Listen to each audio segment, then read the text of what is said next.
Now, what troubled me was up to this point in my life, I'd heard a lot of complaints against Christianity. Mm. But that's all they were complaints. If I don't like something that God did in the Bible, it wouldn't mean God didn't exist or Christianity wasn't true. Mhm. This, however, was different. And so if there's no soul, then how can I be resurrected? How can there be such thing as a resurrection? Mm. And so I came to the conclusion that given what Paul's saying, if there's no soul, well, then in principle, there can be no resurrection. And by the same token, if there's no resurrection, Christianity would be false.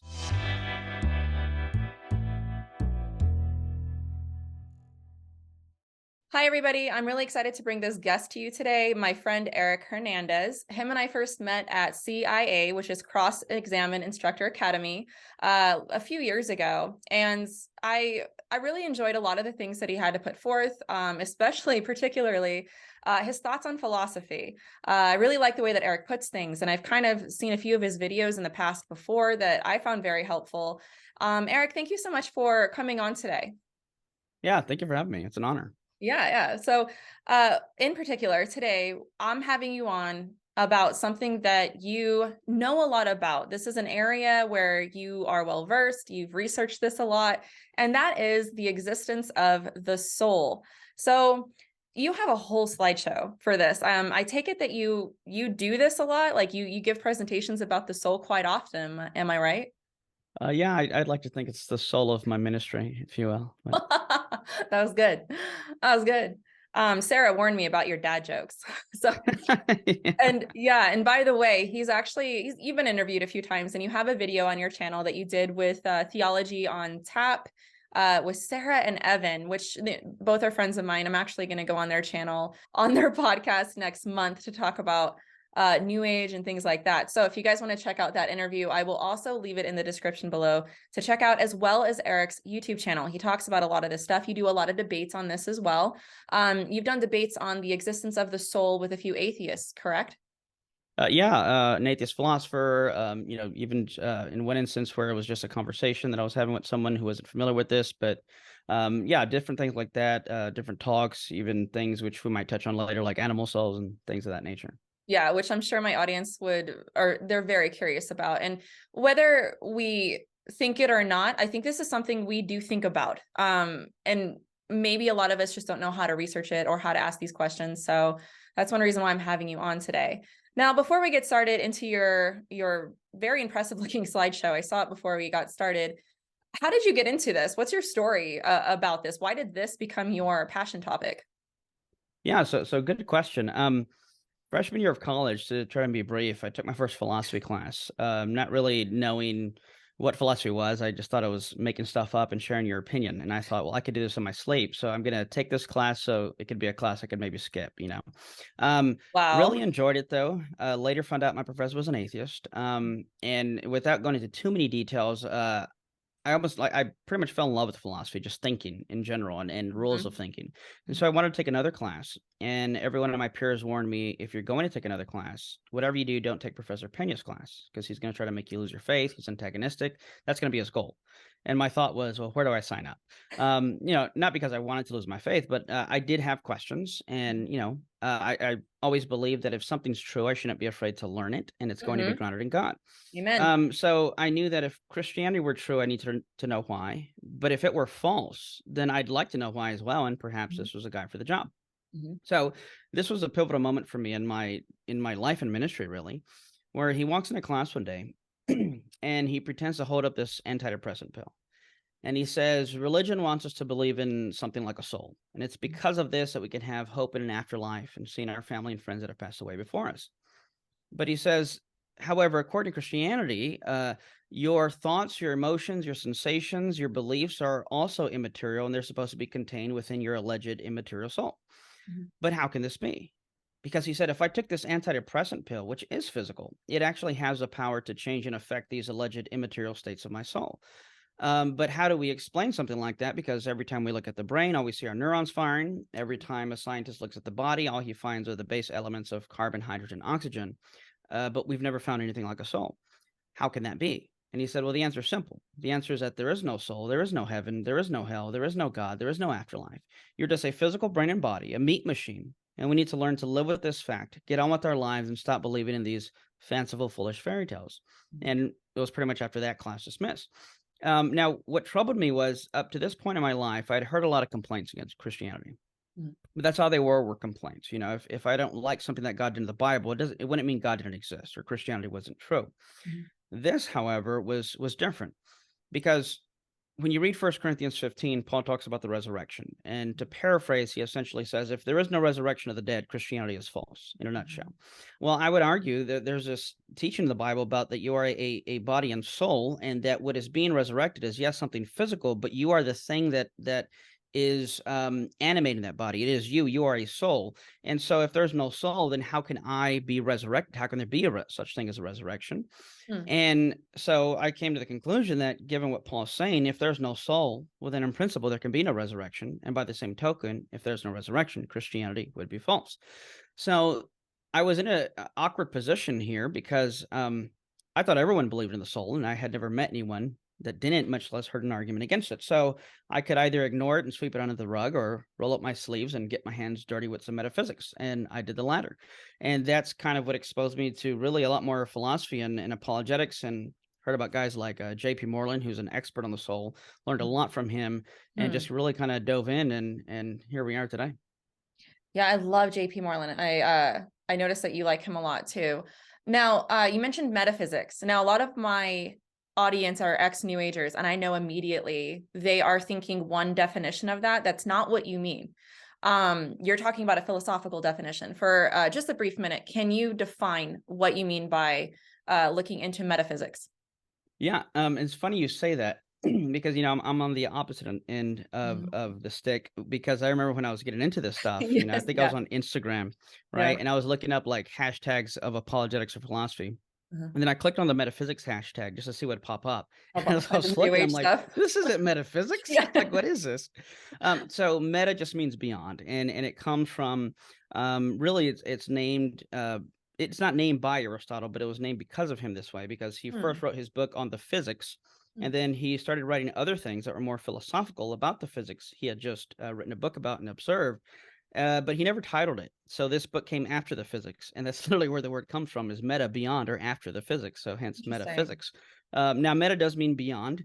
It can also mean transcendent to some extent, but essentially metaphysics deals with the ultimate nature of reality. So when we talk about properties, like for example, if the property of redness, right? I don't go outside, and when I'm driving my car, I don't try to avoid the property of redness. Instead, I avoid objects that possess the property of redness. And what that shows us is that properties in and of themselves don't float around in the world existing, you know, in reality. They're always possessed by something more basic than themselves.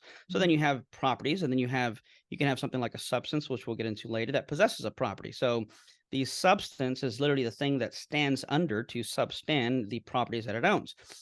So that's probably a little bit deeper than we needed to go. But when you're talking about properties, reality, nature, that's essentially metaphysics. Yeah. So whenever that comes up again in the video, just remember that it's a philosophical definition, not a New Age definition. So thank you for breaking that down. Yeah. Okay. So I only had 3 basic questions for you that I'm hoping you're going to answer, which I'm sure you will, in your whole thing about the soul. And in that way, I think this interview is going to be a little bit different, because it's going to be like a Q&A, so to speak, but it's more about you kind of having the floor and maybe me asking some follow-up questions on it. But these are the questions that for everybody to know that I laid out for Eric, that I think would benefit everybody, that might be helpful for us to know as Christians to know maybe some misconceptions we have about this. And for fun, I actually wanted him to talk about his beliefs, which I'm kind of agnostic about. I don't really know what I believe about this at this point, about animals having a soul, maybe towards the end. So that question, but also I wanted you to define the soul. The Cambridge definition of it defines the soul as the spiritual part of a person that some people believe continues to exist in some form after the body has died, or in the part of a person that is not physical and experiences deep feelings and emotions. And I would like to see if you agree or disagree with that definition, biblically and personally. And then also, this one's really important, because I really want my audience to have a really good grasp on what dichotomy is and trichotomy, dualism, basically. So we have in other words, a lot of Christians say that we have a body, soul, and a spirit. And I think that that's an error. I actually don't think that that's something that is biblical. Others say that soul and spirit are used synonymously in the Bible. And I would like you to explain dichotomy, trichotomy, dualism. What does the Bible teach, and which do you hold, and why? So these are the types of questions that I'm going to hand over to you. And hopefully my audience will have a good understanding of what that means. Me as well. I'm taking notes actually as you're talking. I feel like this is like a kind of a mini seminary class. So I'm going to enjoy this, I feel. So I'm glad you asked about a definition of the soul, because one of the first things I get into. So what is a soul? So here's the definition we're going to use. The soul is an immaterial substance that possesses consciousness and animates the body. Now, we already talked about the definition of a substance earlier, because usually at this point, I deal a lot with non-believers, and they say, wait a minute, substance, how can there be an immaterial substance? And they say, you can't call a substance immaterial. And the irony is, okay, again, this comes from Aristotle. He's the first one to use this and coin the phrase, and he was using it in terms of metaphysics. So the irony is not that, substance automatically entails something physical. Well, when you look at the history of it, it was actually first used philosophical. So we'll get into more on that later. So essentially, these are the 2 points that we're going to focus on within the definition. Namely, the soul is an immaterial substance, and it is a thing that possesses consciousness. Now, when I give a presentation to give a case for the soul, I'd say you only really need 2 basic points. The first is that consciousness is not physical. And the second is that I am more than my brain and body. I am a soul. Now, at this point, some people think, well, let's go to science. And I took some of these slides out, and some we may skip. The reason science wouldn't be the appropriate tool to answer the question of whether or not the soul exists or to investigate it is because this would be like trying to use a ruler to measure your weight, right? It's simply the wrong tool for the assessment. Suppose your neighbor tells you that there's an invisible man in his house, and you say, I don't believe you, so I'm going to investigate this claim for myself. So you go to his house and you search, you do some investigation, and 2 hours later you come out and you're upset with your neighbor and you call him a liar. And he says, why are you calling me a liar?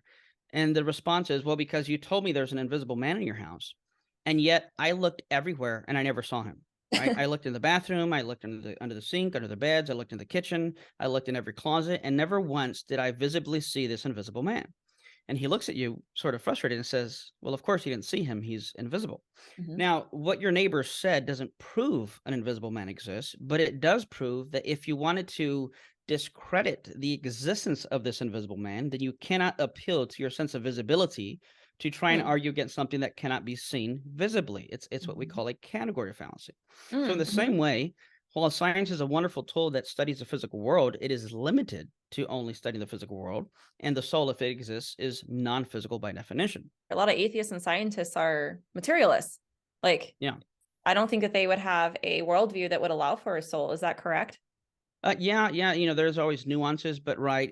At this appeals more to what's called scientism. I don't know if your listeners are familiar with that. It was essentially a worldview that it's an epistemic worldview. It's a way of knowing things that says science is the only way to gain or look at truth. But again, we see this as a category fallacy here. Again, like appealing to your sense of sight to look for an invisible man. It's a wrong tool for the assessment. So what would be the right tool? Well, philosophy, logic, rationality. And this brings us to something known as Leibniz's, well, we're going to call it the law of identity. If you want the really big, long phrase to impress your friends, it is Leibniz's law of the indiscernibility of identicals. But for short, we're just going to call it Leibniz's law or law of identity. Now, according to this, this is going to be the foundation for the arguments we're going to use on the soul. According to Leibniz's law, when we look at any of these arguments, Leibniz's law says, if A is the same thing as B, so you have 2 things in question, A and B. If A and B are the same thing, then they're identical. In philosophy, identical means literally the same thing as. So as an example, let's say Eric Hernandez and your guest right now on the show. Well, I'm using 2 different references, but I'm referring to only one person because Eric Hernandez and the guest on your show is the same person. So according to Leibniz's law, if A and B are the same thing, then whatever is true of one is going to be true of the other, and vice versa. But in principle, if I can find something true of one that's not true of the other, then given Leibniz's law, they cannot be the same thing by default. So in other words, let's say you walk into a lab and you see two bottles of clear fluid. One is labeled water and the other one is labeled chemical X. But let's say the label for chemical X is ripped off, right? You can't read it. Well, you want to know, are these two the same substance? And so what you begin to do is look at their properties, right? They both have the property of being a fluid. They're both clear. And based on this, you assume, well, they must be the same substance until you turn over the bottle labeled chemical X, but you didn't know that's what it was. And on the back, there is a label you can read, and it says caution flammable. And then you think to yourself, well, I know water's not flammable, which means even if I don't know what chemical X is, at the very least, I know these two things cannot be the same substance. So this is Leibniz's law of identity and how we can use it as a test for identity. So let's go back to what my professor was saying. Remember the 2 points. The first point, consciousness is not physical. If there is no soul, then consciousness is going to have to be, if it exists, because some atheist philosophers, naturalists, will deny consciousness exists. Someone like Daniel Dennett, who says consciousness is just an illusion. The irony is that in order to have illusions, you must first be conscious. So yeah. You have to wonder if he was conscious when he said that. Yeah. Right. Now, so if consciousness does exist and there is nothing immaterial and there's no soul, then the mind is going to have to be identical or reducible to something physical like the brain. This is essentially what my professor was trying to argue. Now, if this is correct, then given Leibniz's law of identity, whatever is true of the mind must be true of the brain and vice versa, because they should be the same thing or are reducible to one or the other. But in principle, if we can find just one, all we need is one thing true of one that's not true of the other, or vice versa, then they cannot be the same thing. Oh, this and is it's fascinating. really easy to do. This is so fascinating. Okay. So let's give you a few examples. There are different states of my mind. There are 5 states of consciousness. There are thoughts, beliefs, sensations, desires, and volition, or we can call it acts of will.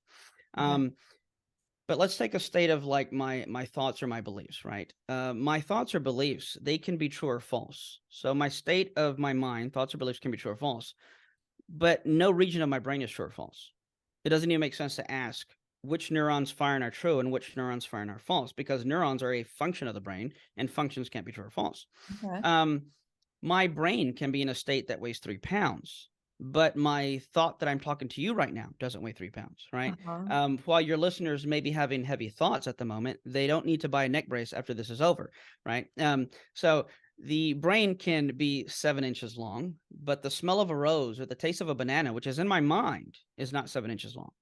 Now, we can go through many more examples, but the point is simply this: if all the properties of my brain are physical and all the properties of my mind are not physical, then it follows that consciousness, if it exists, it cannot be identical nor reducible to the physical. Hence the first point, consciousness is not physical. So let's go to the second point. So now we know that consciousness is not physical. And then the question is, okay, now, but what possesses consciousness? What is the thing that owns it? Because we talked earlier about metaphysics. Properties don't just exist in the world, and they're not just instantiated, floating around. They're always possessed or grounded in something. Well, I know at least one thing is conscious, and that is me, right? Even Rene Descartes, that was, part of his whole case, that I can be certain I exist, because to doubt my very existence would imply that I'm conscious. And if I'm thinking, then I must exist, even if my thoughts are about doubting my own existence. So I exist. So consciousness is not physical, and I know I am conscious. But now the question is, what kind of thing am I? So here's where we go to the second point. Now, what we're going to talk about now is substance dualism. And we could, for a simple definition, we could say that we can define substance dualism as a view that I'm a soul that has a brain and body. Now, notice the distinction here. I am a soul. We could say, given what we've learned so far, I am identical to the soul, right? So technically speaking, I have a body, but I don't, quote, have a soul, but rather I am a soul. A body without a soul would be a corpse.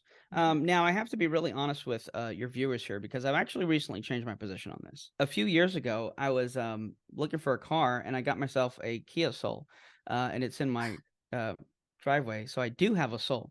And I bought that car just so I could make this joke, and it's a very rich. You even made a slide, Eric. Yes, I have to milk every penny for this. I mean, I paid real money for this joke, so that's amazing. I was soul searching, if you will. Okay, so we can put it this way. So if I am identical to the soul, and the soul is immaterial, well, then it would follow, just by a logical deduction, that I am immaterial.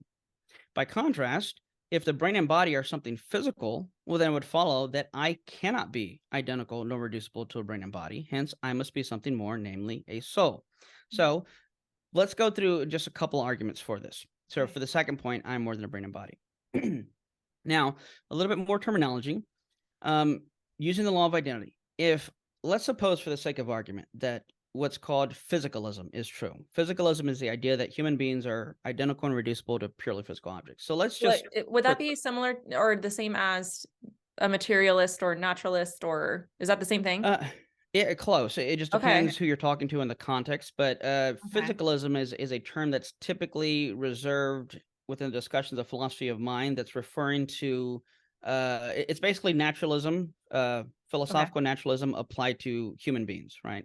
Because I mean, you have some nuanced views where someone might be a quote naturalist and a physicalist, that there is no soul, but they'll believe that there are, immaterial objects or whatever. So physicalism is referring specifically to the person just being something physical. Perfect. Now, let's suppose physicalism is true.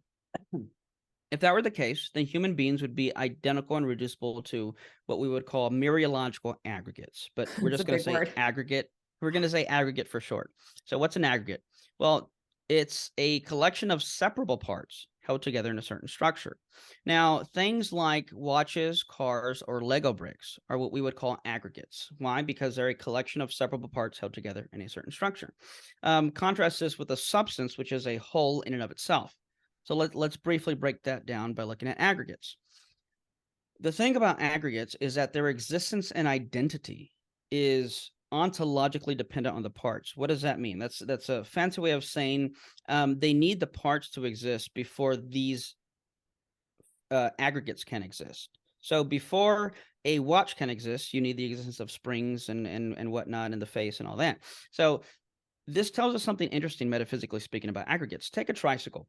A tricycle, by definition, is what it is because it has three wheels. So hence, the existence of a tricycle is ontologically dependent on the existence of its parts for its identity and existence.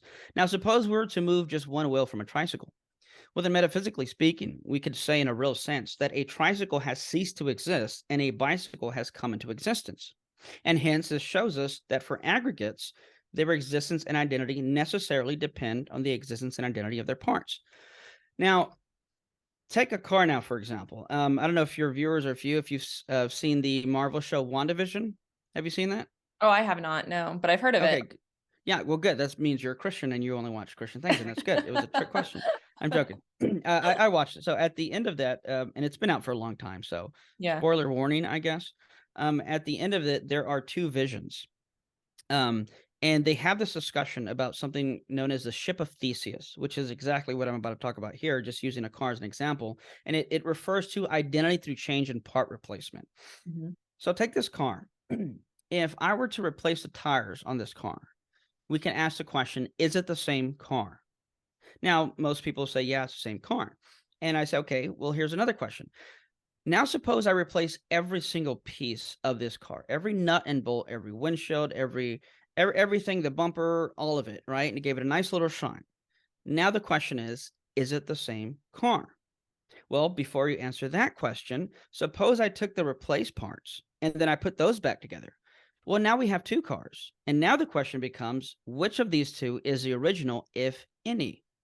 Now, I'd say regardless of your answer, at least one thing I'd say is certain, that they both cannot be the original, if either one is. And what this shows us is simply that for aggregates, they do not maintain identity through change and part replacement. So the moment you begin to replace things or change its parts when it comes to aggregates, again, a collection of separable parts held together in a structure, you change the thing that it is. It does not retain its sameness through change and part replacement. Now, with this in mind, here's the first argument we'll go into, known as the argument from identity through change. Okay. So premise one, this is known as what's called a disjunctive syllogism, is a big word. It's either A or B, and then you go through the argument to see which one it is. Just so my viewers know, a syllogism is something used in logic. So this is how, like if you read anything in philosophy, a lot of philosophers will use syllogisms to make their points. And if it's a valid point or invalid point, your first and second premise have to make sense for your conclusion to follow. Just to define that a little bit further for everybody. A lot of people may not recognize what a syllogism is. Okay, yeah, great. And you can think of it like it's math and philosophy put together, really. Yes. Which is, Yeah. I always thought of yeah. logic, philosophy, as math for like, it's Yeah. like a math for immaterial logic. Like that's interesting that you said that, because that's exactly how I felt like I was always doing a math problem whenever, when my logic professor is like, here, is this a valid or invalid argument in logic? Right. And it literally is like that. They have to follow certain rules for it to follow. So, okay. And math is a branch of philosophy, and the reason we use syllogisms is because it's a really neat way to verify whether an argument is valid or sound. Because and we won't go into all those details, but basically, it's fascinating though. Yes, it's you're using deductive logic to reach a conclusion. So that way, if someone disagrees, they can pinpoint which premise they disagree with, and it kind of helps keep things on track. So, premise one: I'm either a purely physical object, an aggregate, or an immaterial soul. Now, we go to premise two: if I am a purely physical object, then I do not retain identity through change. Now, suppose which of these two is it going to be? Well, suppose, for example, I committed a crime 10 years ago, right? Let's say 10 years ago, I committed this crime, but they just now find the evidence to convict me. So I get a knock on my door, and there's a detective, and he comes to my door and says, we're going to have to take you in. We just found the evidence to convict you. And I say, wait a minute. I say, Jay, that was 7 to 10 years ago. And we know that according to science, your body replaces virtually every cell every 7 to 10 years. So the guy that you're looking for is actually a different composition of parts and properties. Go find that person, because it wasn't me, but good luck, because this guy no longer exists. And of course, he's going to look at me and say, no, I'm sorry, Eric, we're going to have to take you in. So I think what this shows us is that I do maintain identity through change and part replacement. And therefore, I cannot be a purely physical object. Therefore, I am a soul. Let's go on now to, we'll do just one more. The indivisibility of personhood. So again, premise one, same premise as a previous. I'm either a purely physical object or an immaterial soul. Now, purely physical objects can be divided and exist in various percentages or degrees. What do I mean by that? So let's break this down. Things like degrade properties would be something like being soft or hard. These are properties that can be divided and exist in various percentages or degrees. So something soft can be softer, something hard can be harder, louder, quieter. These are properties that can fluctuate and change, right? Contrast that with non-degrade properties, which cannot be divided, cannot exist in percentages or degrees. Think of the property of being even. They're an all or nothing kind of thing. So take the property of being even. The number 2 and the number 6 are both possess a property of being even, but it would make no sense to say that the number 6 is, quote, more even than the number 2. Why? Because evenness is a non-degrade property. It's an all or nothing kind of thing. Something is either even or it is not even. There is no in between. Human beings are persons, right? I possess a property of personhood, but the question is personhood degrade or non-degrade? Well, it depends on whether or not you're identical or reducible to something physical. So take a table, for example. I could cut a table in half, burn one half, and it would make sense to say I have 50% of a table. But God forbid, suppose someone got in an accident and their arms and legs were removed, right? They were 50% of a body, but it would not make sense to say that they are 50% persons. In other words, it makes sense to say I have 50% of a body, but it doesn't make sense to say I am therefore 50% of a person. Some atheists may say, well, it's the brain. The brain is what counts, right? That's where your identity is grounded, and that's where your personhood comes from. Well, consider some rare conditions such as Dandy-Walker syndrome or Allen-Cephalic disease, and even cases in brain operations where they actually have to remove a portion of a person's brain. So let's say a person only has 70% of a brain. It would make sense to say they have 70% of a brain, but it wouldn't make sense to say that they are only 70% persons. Again, they may lose functioning, but if I am neither identical nor reducible to something physical, then it follows that I cannot be divided or exist in various percentages or degrees. Why? Because I'm an all or nothing kind of thing. And given Leibniz's law of identity, well, then it follows I'm not a purely physical object. Therefore, I am a soul. And I'll go ahead and stop it there because I know that was a lot. And I think you guys can handle this. I think you guys, can follow all this, because that was a very ABCD way, in a way, to describe and explain why it's logically, philosophically reasonable to believe we have a soul. You brought up the whole idea of showing that if there is no soul, there is no resurrection, which I find fascinating. If you can, go into the biblical argument for the soul. Obviously, the Bible teaches that we're more than just a body. I think that's obvious. However, I think where it gets dicey is when people try to define what that means. So I talked before about, body and soul, body, soul, and spirit. I would love to get your thoughts on that and what are the consequences of each of those views. Yeah, so great questions. There's a really good book by, I believe it's John Cooper. It's Body, Soul, and Life Everlasting. And he goes John Cooper. Body, Soul, and Life Everlasting. John W. Cooper. Got it. Okay. That doesn't sound like John Cooper from Skillet. I'm like, I don't think he. Body, Soul, and Spirit. What was it called? Body, Soul, and Life Everlasting. Okay. Body, Soul, and it is, yes, by John W. Cooper. One thing as a preface to say is that there are some things within Scripture that are not necessarily presented and defended, but presupposed, right? Okay.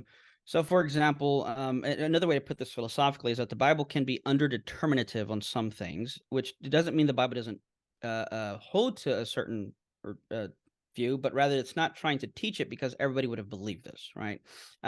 So, like, you're not going to find whether or not, you're not going to find whether or not truth exists in the Bible because it's more of a philosophical question. Instead, you're going to find the Bible presupposing truth exists and all the readers know truth exists and just start from that assumption. So there's no epistemic defense of whether or not truth exists in the Bible. It's presupposed. There was no need for that. I think something like the soul is similar. So how can we make a case given that? Well, what we do is see what the Bible's assuming beforehand, what it's teaching, what it's showing. So, for example, going back to dualism, right? Substance dualism we defined as I am a soul with a body. Now, some people, it can be hashed out this way. Dualism simply means two-ism. So it is the idea that there are two aspects to what I am. Something, an immaterial substance, my soul, and then something physical, the body. So there's two things at play here. And which one am I? Well, I'm the soul, the immaterial substance.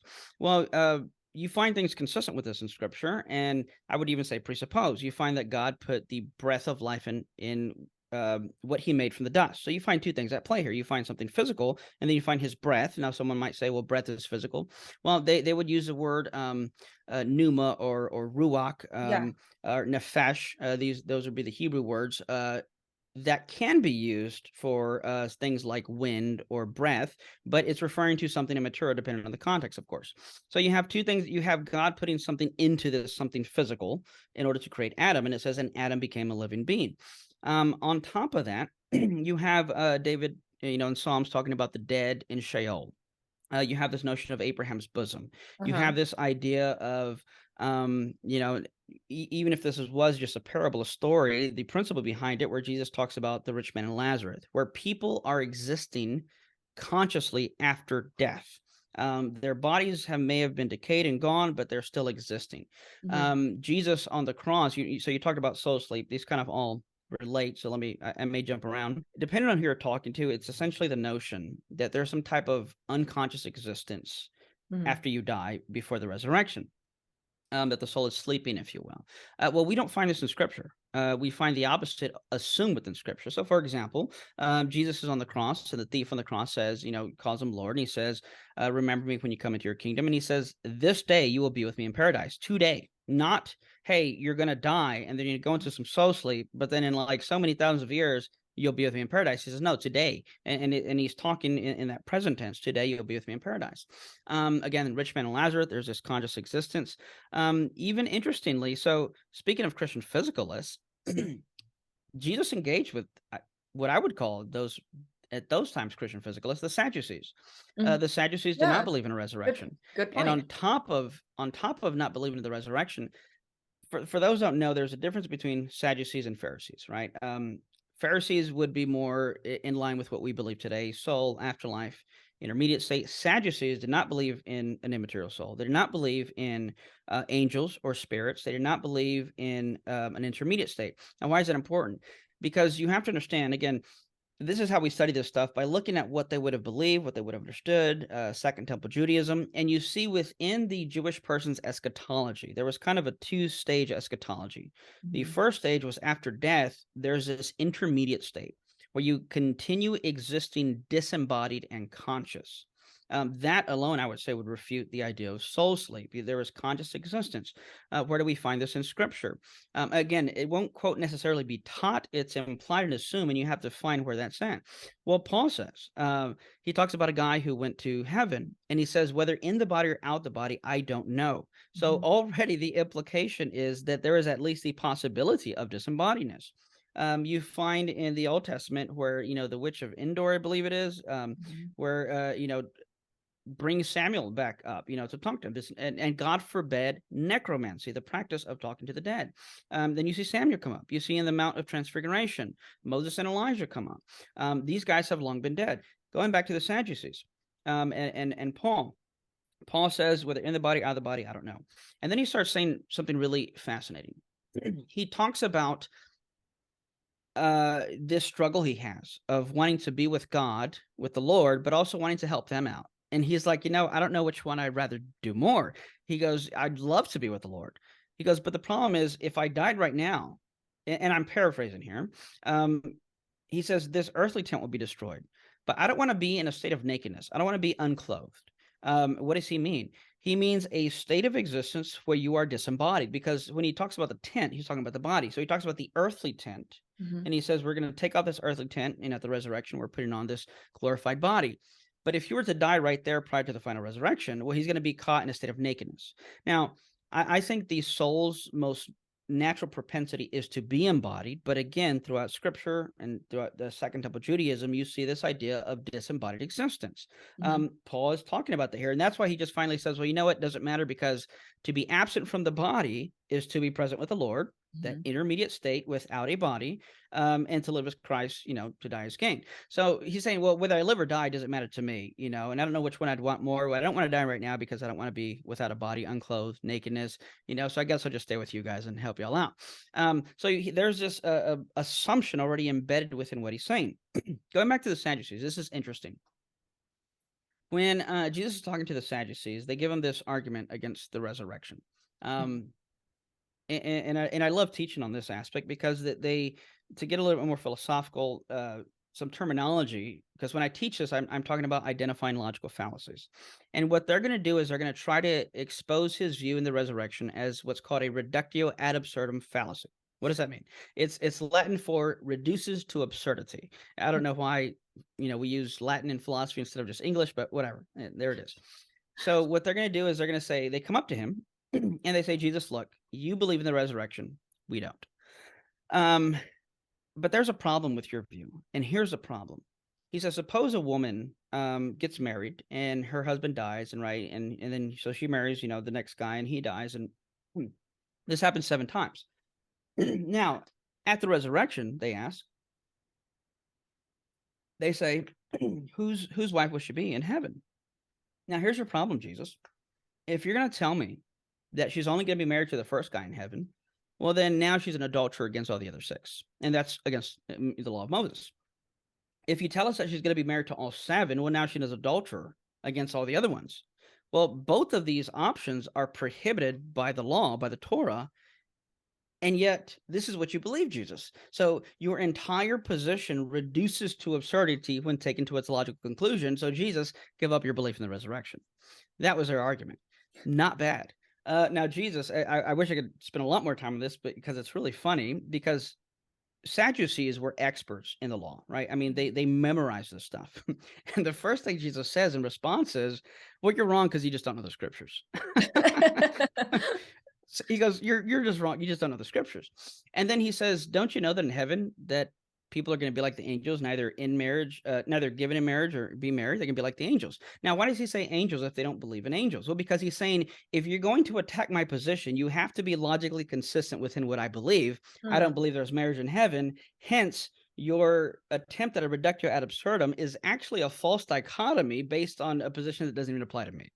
Because what they did in these ancient times, when you ask someone a question publicly, it was a way to challenge someone's authority and honor you were trying to shame them into stealing some of their honor. So quite literally, a crowd would have broken out. As the Sadducees would have approached Jesus with their students, I mean, you almost see like a fight coming together, and you would Yeah, have that's seen a huddle of people. I was just like thinking of that. Meeting the circling. kids meeting out on the schoolyard, the schoolyard Yes, bully. exactly. That's exactly what I say. It's like, Yeah. yes, like a cafeteria fight about to break out, right? So Yeah. everybody, if it were modern day times, people would have put out their phones and yelled out "World Star" or something, right?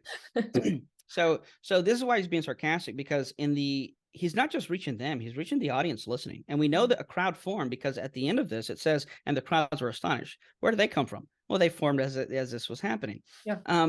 So essentially he's saying, you're trying to get me in this reductio ad absurdum, but it's actually a false dichotomy based on a false presupposition that doesn't apply to mine. So your entire argument collapses. Yeah. Yeah. And then that was a rebuttal. Now he's going to give a refutation. He goes, okay, now about the resurrection of the dead. So he says, so now that I've destroyed your argument, let's talk about resurrection, since you want to bring it up. Now, something interesting happens here, because he's essentially going to defend the intermediate state in order to defend the idea of the resurrection. Because in their mind, in the Jewish mindset, these were two things that went together. You're not going to have one without the other. Now, the first thing he says, he's again sarcastic, and this time he adds, a little bit more snark. He says, "Have you not read?" Again, these guys were experts; they memorized this stuff, and he says, "Haven't you read?" And then he's going to quote a proof text to argue for the resurrection, and he quotes Exodus 3:6. But here's what the verse says: He says, "Have you not read what God has said to you?" And then here's a verse: "I am the God of Abraham, Isaac, and Jacob." That's the verse. Yeah. And then, so that has nothing to do with the resurrection. So he adds to the verse to make his point, says he's not the God of the dead, but the living. Yes. And then the next verse says, I'm paraphrasing Eric James' translation, the audience minds were blown. Now, when I first read this, I'm like, my mind's not blown. What happened here? And why quote from Exodus? If you're going to use an Old Testament text to argue for resurrection and afterlife, intermediate state, there are other better verses to use in Jeremiah and Daniel and Psalms. Why quote Exodus? Well, here's another fun fact about the Sadducees. They only regarded the Torah as God's inerrant, infallible, inspired word. Only the Torah, the first 5 books of the Bible, were authoritative. Everything else, they could care less. In their mind, that wasn't God's word. That wasn't reliable. That wasn't authoritative. That wasn't inerrant. Okay. So why is Jesus quoting from Exodus? Because that's what they believed. And had he quoted from Daniel or Isaiah, the whole conversation would have devolved into a debate about biblical reliability. So smart. So note what Jesus is doing. He's avoiding debating biblical inerrancy or reliability with people to keep the main thing. My goodness, if Jesus can do this, why can't we? Right? He's sticking to the main topics. I won't even go there. So now let's look at his argument, though. What's his argument? And here's another funny thing. Exodus 3:6 was like their John 3:16. Everybody quoted it. They love to quote it, which makes it even funnier when he starts the response by saying, at this point, have you not read? he's like, guys, isn't this your favorite verse? Like, come on. And so here's essentially what he's saying. Okay, guys, on your own scriptures, haven't you read? I thought you guys memorized this stuff, and you only got 5 books to work with. Come on, what's going on? Doesn't your scriptures that you love to quote say that God is the God of Abraham, Isaac, and Jacob? But here's the problem, guys. On your view, because it's present tense, God is the God of Abraham, Isaac, and Jacob. But on your view, Abraham, Isaac, and Jacob are dead, and given what you believe, they no longer exist because you're just something physical. But wait a minute, if Abraham, Isaac, and Jacob have died long ago, and given your view no longer exist, how can he be the God of Abraham, Isaac, and Jacob if they don't exist?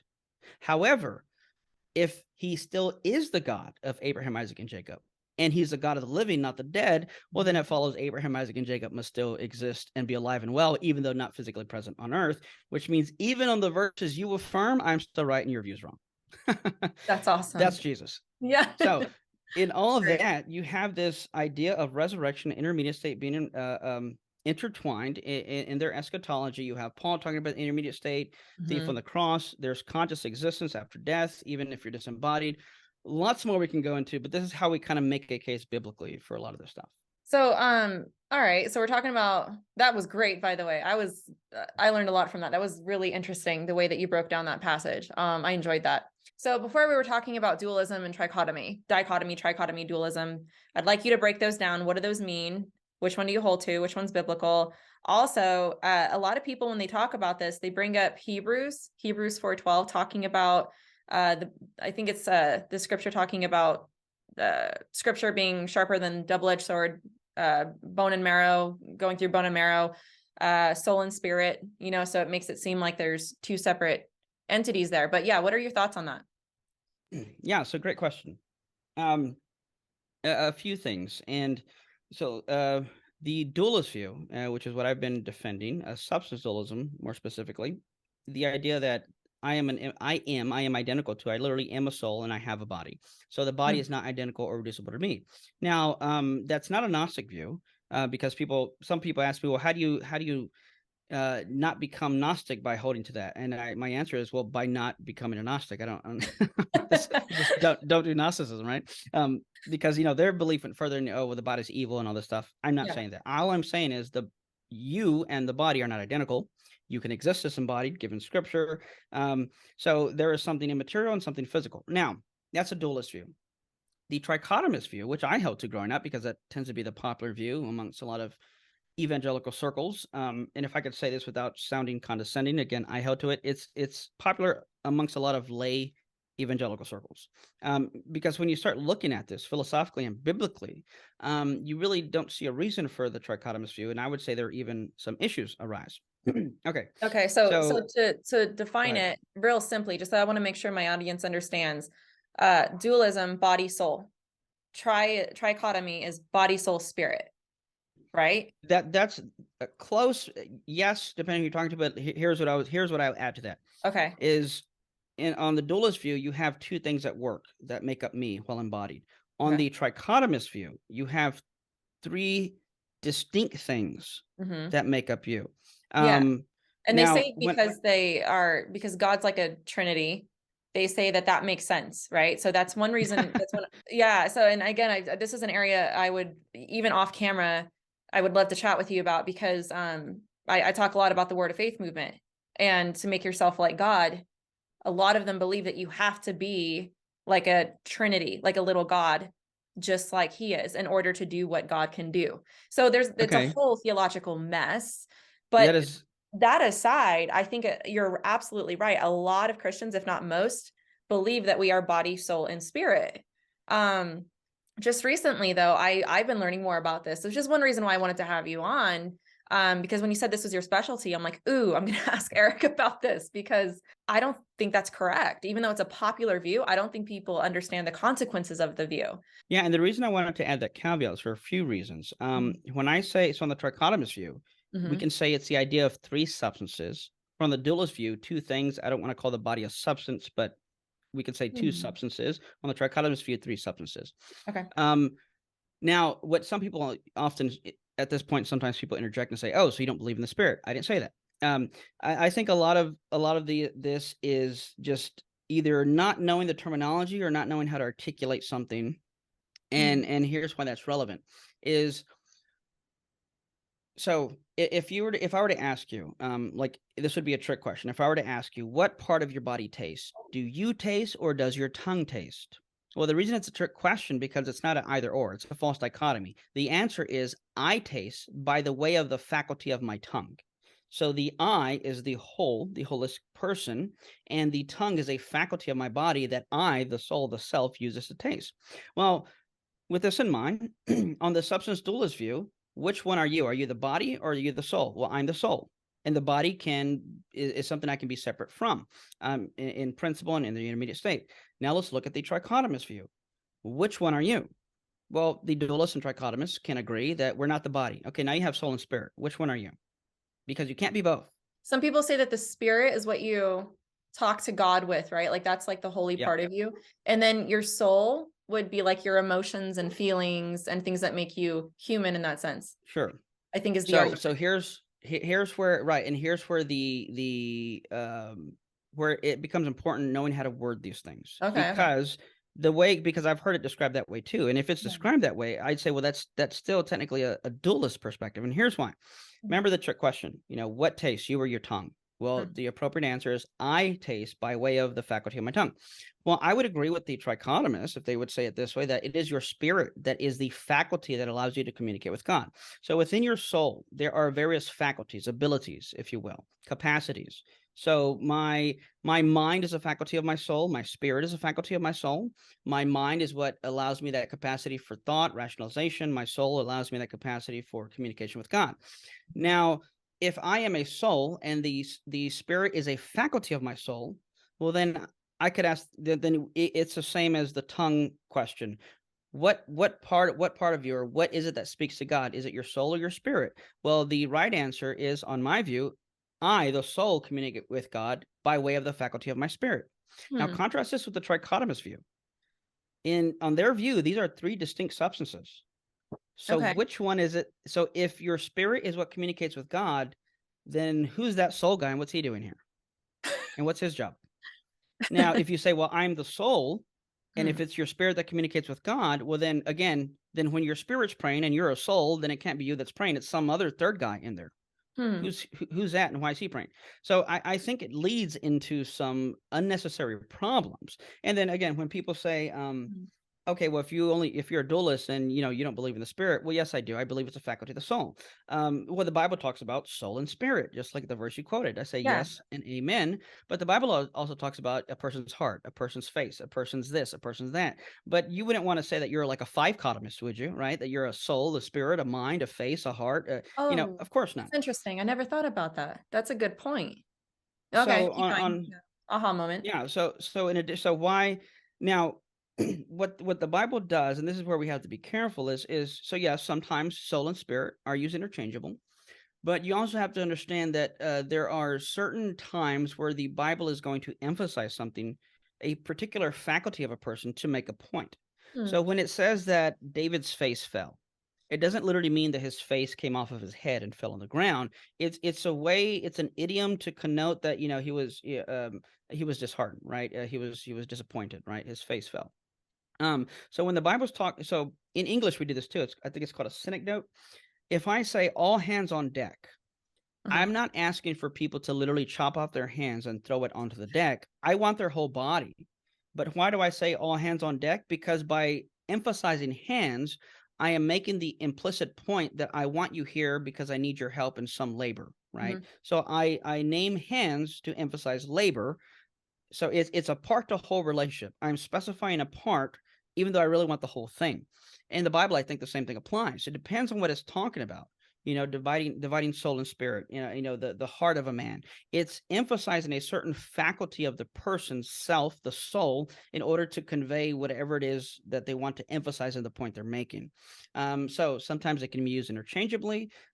Yes, the Bible talks about spirit, but it also talks about face, heart, all those other things, but we shouldn't take those as separate substances, right? So aside from, I think, the biblical language of when it talks about the intermediate state, where it talks about God putting breath into Adam, nefesh into Adam, ruach. And I think just philosophically speaking, you can even throw in Occam's razor, where we don't need this third thing if it's just a faculty of the soul. And I think the philosophical implications of the problems you get into by adding a third substance like a spirit instead of making it part of the soul. Now, to your the question about the trichotomist thing and the Trinity, that is such a horrible argument illustration. I would encourage people not to use that for a number of reasons. Here's just one. God is tripersonal. We are not. You are one person. You are not three persons. So you cannot argue that a trichotomist view is a reflection of God when God is three persons. You are one person. I think it kind of goes to show how people maybe don't understand. Well, I mean, they don't understand. That's exactly what it shows. Yeah. The attributes of God. There's, first of all, you're never really going to understand. The point is not to understand the Trinity. Let me just say it. Like that is Yahweh. That is the great I am. Like there's reasons for us not completely understanding that. But I think it goes with what you're saying is that exactly, I think that's exactly the point, is that we're trying to understand God on a human level. And it shows, I think it just tells on us that we kind of don't understand this wonderful doctrine of the Trinity, but also the attributes that make up Yahweh. Like, who is he? And how does scripture relay who he is? I mean, you're talking about a God. I mean, you would die in his presence. Anyway, continue with what you were saying. No, yeah, that's a good point. And I would even say, I mean, we can, depending on how the person's using it, we can understand the concept of the Trinity, right? And like you were saying, you're not going to fully, grasp it, but we know, philosophically speaking, there's no logical contradiction. Whereas talking about a trichotomous being a type of reflection or one-to-one ratio of a Trinity, that's where it becomes illogical. So in other words, it's a good thing to try to understand these things, but it's a bad thing to use illogical, bad philosophy to try to understand these things. Just bad thinking. Yeah, it's a good way of putting it. I've often said bad theology can often be traced back to bad philosophy. If you start with bad philosophy, you're going to have bad theology. You are not tripersonal. God is, and really the only similarities seems to be, well, Trinity uses three things, trichotomous uses three things, so let's slam those together and say there's really no similarities between. Back to what were we saying? The animal stuff. Yeah, because the Bible's kind of silent on this, in my opinion. But I don't know. I think this is just an interesting thing to just randomly ask you, because I think that is a question that a lot of people might be wondering: is like, do animals have souls? So I would say I don't think the Bible is silent, but I know why people think that. If you read the Bible in Hebrew, it's not silent. Interesting. If you read the Bible in Hebrew, when you look in Genesis, and you can look it up in Blue Letter Bible, right? The word nefesh is what's being used for soul. And it says, when it says God made the land animals, it said God made the land nefesh. Literally, the word soul is used when it's talking about land animals. When it's talking about all these other, so it's using the word soul to refer to them. So that's one point from a biblical perspective. But again, when you read it in English, you're not reading that, right? So there's a lot we miss by not knowing the original language. I don't, but I can look it up, right? We can do things like that. John Cooper talks a lot more about that stuff. On top of that, let's go to the philosophical side. Remember, my 2 points was consciousness is not physical, and then what possesses consciousness? Me, the self, the soul. So I would argue if something is conscious, then by default, metaphysically speaking, it would need a soul to ground and possess those states and properties of consciousness. So here's a simple way to look at it. Are dogs conscious? Yes, they must have a soul, like full stop, because they're conscious, and there has to be something possessing that consciousness. On top of that, something interesting is now not all souls are made equal. People at this point usually ask me, "Oh, so will animals be in heaven?" Because I guess that would be a logical question. Yeah. Well, I can see how, but again, having studied this stuff, I look back because I thought this as well. It's only a natural question if you assume that the only thing the soul does is the thing that goes to heaven, which is what most people say when you ask them what is a soul. They'll say, well, it's the thing that goes to heaven, as if that's the only thing it does. We've seen it's so much more than that. Nevertheless, I would say that souls are not by nature immortal, but the human soul is by nature immortal only because we bear God's image, and it was God's choice to make us immortal, and God's not going to destroy something that bears his image. Animals don't bear God's image. Therefore, there's no guarantee in that sense that they are going to be immortal and eternal. Now, the Bible does talk about animals in heaven. I can go either way I do think there will be animals in heaven. The Bible seems to say that. I just don't know if they're going to be the same animals we had here. Nevertheless, they have souls. Because they're conscious, the Bible does talk about animals in heaven. Whether or not they'll be the same animals, again, that we had here, like my pets, I'm not sure. I'm open to it. I think a good case can be made for it. Nevertheless, Bob uses the word nefesh for animals. They're conscious, they have souls, and there'll be some in heaven. That's really interesting. Yeah. I mean, I'm still undecided, but I think that's really interesting to get your point of view on it. I never thought about that very much before. It's not something I've given too much thought to, though, if I'm honest. I guess I have to be like interested to know why or have a reason to research it. So but yeah, I'm glad I just threw that at you and be like, hey, what do you think about that? Thank you so much for coming on, the slideshow, everything. I got a lot out of this, and I hope that my audience did as well. Is there anything you want to add before we sign off? No, just thank you for having me on. Study, look, seek truth, and you'll find God at the end. Yeah. Is there a way that my audience might be able to follow you? Do you have social medias that they are able to have access to? Yeah, my YouTube channel. You can just type my name, Eric Hernandez, on YouTube. I'm on Twitter. I forget my tag name. EHM_apologetics, I believe. I've done some videos on TikTok. I gotta get back on that. So I don't do YouTube full time. I'm the apologetics lead for Texas Baptist. That's my full-time job.